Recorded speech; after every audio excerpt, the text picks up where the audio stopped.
The ambulance bay echoed with alarms as another emergency convoy rolled into Harbor Ridge Military Medical Center. Rain hammered the pavement while paramedics rushed a gravely wounded man toward the trauma wing. Every doctor who caught a glimpse of the patient's face immediately stiffened.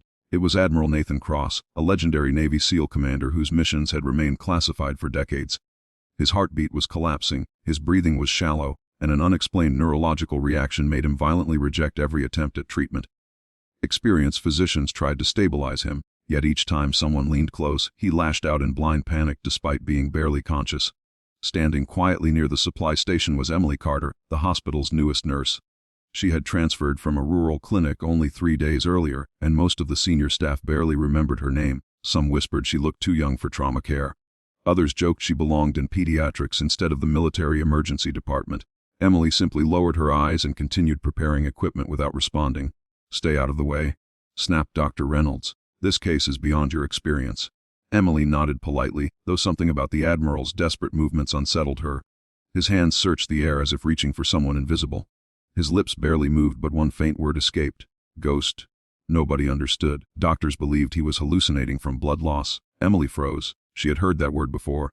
Not as an ordinary nickname. As a call sign years earlier, before becoming a civilian nurse, Emily had served in a classified combat rescue medical unit attached to Special Operations Forces. Officially, those deployments never existed. She had signed agreements that prevented her from discussing them with anyone. Even her personnel file listed only humanitarian missions. The truth remained buried beneath layers of military secrecy. Dr. Reynolds barked another order as monitors screamed louder. Increase sedation. The medication barely worked. The Admiral fought harder, pulling away oxygen tubing while security officers struggled to restrain him. Emily stepped closer. "I think he's responding to something else." Several staff members laughed. "The rookie has a theory," one resident muttered. Ignoring them, Emily carefully studied the Admiral's breathing pattern. His pulse spiked every time unfamiliar voices crowded around him. It wasn't random fear. It was conditioned survival. She quietly removed her identification badge, approached within arm's reach, and spoke in a calm, steady voice. "Ghost 6, this is Falcon Medic. You're home now." The entire room fell silent. The Admiral's clenched fist slowly relaxed. His breathing steadied. For the first time since arriving, he stopped fighting. Even the cardiac monitor settled into a stronger rhythm. Dr. Reynolds stared in disbelief. "What did you just say?" Emily didn't answer. Instead, she leaned closer. "The mission is complete, Admiral. Your team made it back." A single tear escaped beneath the wounded commander's closed eyelid. Then, almost impossibly, he whispered another phrase. "Falcon, I knew you'd remember." Every veteran in the room exchanged confused glances. No military record connected Emily Carter to Admiral Nathan Cross. Yet somehow, the dying hero recognized the nurse nobody else respected. Before anyone could ask another question, armed federal agents entered the trauma bay with expressions that suggested the Admiral's injuries were only the beginning of a far more dangerous story. The lead federal agent raised a gloved hand. Everyone except essential medical personnel stepped back. Effective immediately, this room is under federal authority. Silence swallowed the trauma bay.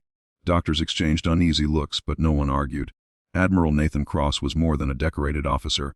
Whatever had happened before he reached the hospital clearly involved national security. The agent noticed Emily standing beside the bed. "You," he said sharply. "Move away from the patient." Before Emily could respond, the Admiral's hand shot out with surprising strength and gripped her wrist. "No," he whispered, his voice weak but unmistakably firm. "She stays." The room froze. The federal agents looked at one another. Dr. Reynolds blinked in disbelief. The lead agent slowly lowered his weapon. "Admiral, do you know this nurse?" Nathan struggled to breathe. "She saved my team years ago." Emily looked down, memories flooding back despite years of trying to bury them. A frozen mountain valley. Helicopter blades echoing through the night smoke. Gunfire. Young operators fighting to survive while she treated the wounded under relentless enemy fire.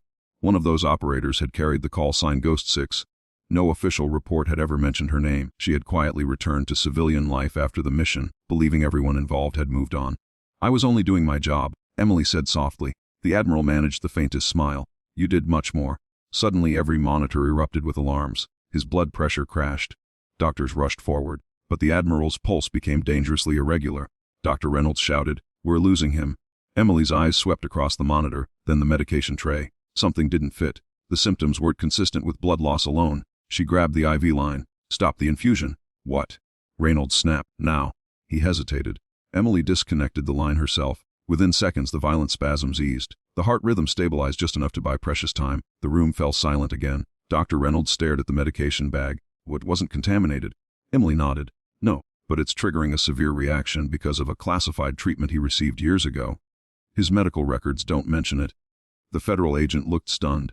How could you possibly know that? Because I treated the first soldiers who received that protocol. No one spoke. The agent slowly removed a sealed folder from his case. I've been searching for Falcon Medic for 12 years.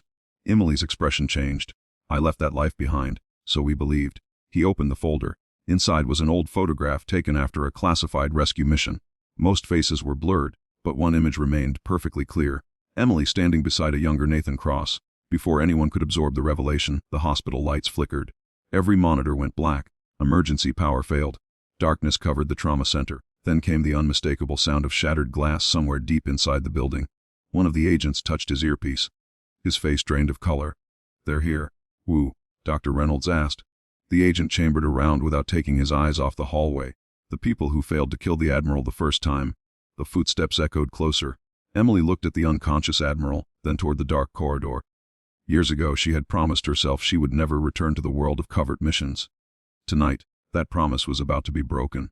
Emily reached beneath the hospital bed and pulled the emergency brake, locking the wheels before turning to the frightened staff. "Nobody panics," she said. Her voice was calm, steady, and carried the quiet authority of someone who had faced chaos before. "Keep pressure on his wounds. Stay low. Listen carefully." The hallway erupted with shouting. Armed intruders moved through the darkened wing, searching room after room. The federal agents returned fire, buying only seconds. Patients screamed as nurses rushed them into secure rooms. Dr. Reynolds looked at Emily, no longer seeing an inexperienced newcomer, but someone who instinctively understood the battlefield hidden inside the hospital. "How do we get him out?" he asked. Emily glanced toward an old service elevator used during emergencies. "There's another route. Follow me." The agents formed a protective circle around the Admiral, while Emily led them through dim maintenance corridors she had memorized during orientation. Halfway there, footsteps closed in behind them. One attacker rounded the corner and raised his weapon. Before anyone reacted, Emily grabbed a metal oxygen cylinder and struck the weapon aside. An agent tackled the intruder while the group continued moving.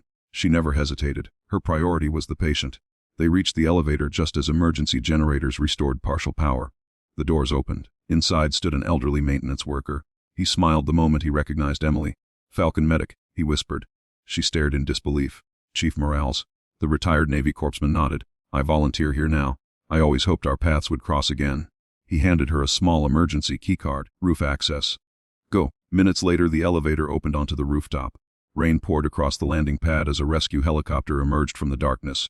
The pilot leaned out and shouted, "Ghost 6 is coming home." The Admiral slowly opened his eyes. He looked at Emily. "I never thanked you." "You already did," she replied with a gentle smile. "You survived." As the medical team transferred him aboard, the lead federal agent turned toward Dr. Reynolds. "You questioned her because you saw a new nurse." "We knew her as the medic who refused to abandon anyone." Reynolds lowered his head. "I was wrong." Emily simply answered, "The patient always comes first." The weeks later, Admiral Nathan Cross walked back into Harbor Ridge Military Medical Center under his own strength. Every employee gathered in the lobby. This time no one whispered or laughed. The Admiral stepped to the podium. "Heroes are not always the people wearing medals," he said. "Sometimes they wear hospital scrubs, work impossible hours, and save lives without expecting applause." He turned toward Emily and presented her with a small wooden display case. Inside rested the combat patch from the classified rescue mission that had saved dozens of lives years before. "It was never forgotten," he said. The entire hospital rose in a standing ovation. Even Dr. Reynolds joined the applause, tears filling his eyes. Emily looked around the room, overwhelmed. She had never wanted recognition. She had only wanted another chance to help people heal. From that day forward, every new employee learned the story of the quiet nurse who had walked into the hospital carrying invisible scars, hidden courage, and extraordinary skill. They learned that true greatness often arrives without rank, titles, or applause. It reveals itself only when others lose hope. And whenever emergencies filled the halls with fear, someone would remember her words. The patient always comes first. Because compassion is the greatest form of courage, and the strongest heroes are often the ones nobody notices until the moment the world needs them most. If this story moved you, remember to like the video, subscribe to the channel, and join us for more unforgettable stories of courage, sacrifice, and hope.